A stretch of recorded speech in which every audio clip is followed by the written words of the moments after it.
সদস্য সংগ্রহ অভিযানে নেমেছে সারা ভারত কৃষক সভা। শুক্রবার ইন্দ্রনগর ও কৃষ্ণনগর এলাকায় এই অভিযানে যান সারা ভারত কৃষক সভার রাজ্য সম্পাদক পবিত্র কর ও বাম নেতা রতন দাস সহ অন্যান্য নেতৃত্বরা।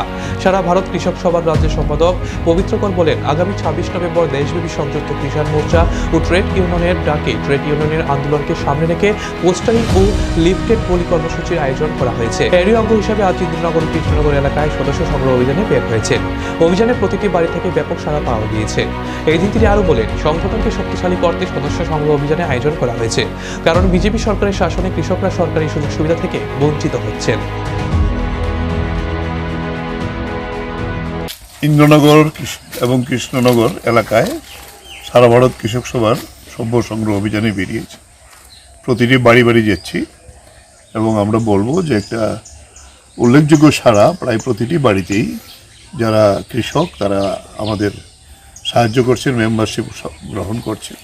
এবং প্রতিটি বাড়িতে আরেকটা যেটা লক্ষণীয় যে কৃষক এবং তার স্ত্রী কিষানি যাদেরকে আমরা বলি তারাও সম্পদ সংগ্রহ করছেন। এইভাবে আমরা গোটা রাজ্যেই আমাদের এই কৃষক সভার সভ্য সংগ্রহ অভিযান চলছে, গোটা নভেম্বর মাসব্যাপী চলবে। আমরা ধন্যবাদ জানাবো যে আমরা বুঝতে পারছি মানুষের সঙ্গে আসলে মানুষের সঙ্গে যে যোগাযোগ এর ভিত্তিতে আমরা যদি এটা করতে পারি তাহলে এটা সংগঠনের পক্ষেও অনেক বেশি সহায়ক হয়, যাতে সংগঠনকে আমরা গিয়ে নিতে কোথায় কোথায় কী সমস্যাগুলো আছে মানুষের এটাও আমাদের পক্ষে পর্যবেক্ষণ করা, জানা শোনা ইত্যাদি সুবিধা হয়।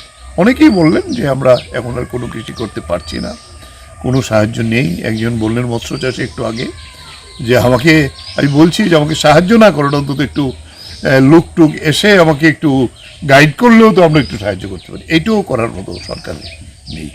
কৃষকটা সাংঘাতিক দুর্দশার মধ্যে আছে।